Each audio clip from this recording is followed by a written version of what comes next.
ഇന്ന് ഞാനിവിടെ ഉണ്ടാക്കാൻ പോണത് ഒരു സ്പെഷ്യൽ പുതിന പുലാവാണ്. നല്ല ടേസ്റ്റി ആയിട്ടും അതുപോലെ പുതിന ഹെൽത്തിനൊക്കെ ഒരുപാട് നല്ലതാണെന്ന് എല്ലാവർക്കും അറിയാവുന്ന കാര്യമാണല്ലോ.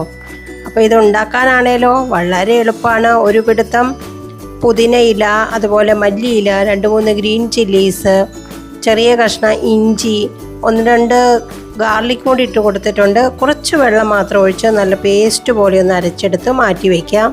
ഇന്നിവിടെ കുക്കറിലാണ് ഉണ്ടാക്കാൻ പോകുന്നത്. പെട്ടെന്ന് ഉണ്ടാക്കിയെടുക്കാമല്ലോ.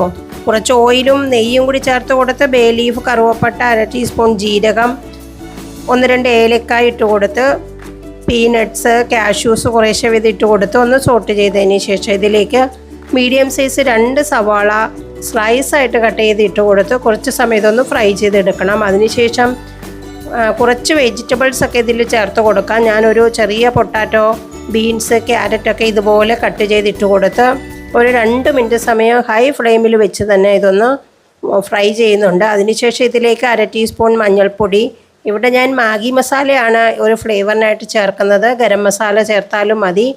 അതൊന്ന് ഇളക്കിയതിന് ശേഷം അതിലേക്ക് അരച്ചു വെച്ചിരിക്കുന്ന മിക്സ് ഒഴിച്ചു കൊടുത്ത് വീണ്ടും ജസ്റ്റ് ഒന്ന് മിക്സ് ചെയ്തെടുക്കാം. ഇതിലേക്ക് 1/2 മണിക്കൂർ സോക്ക് ചെയ്ത് വെച്ചിരിക്കുന്ന ബാസ്മതി റൈസാണ് ഇട്ട് കൊടുത്തത്.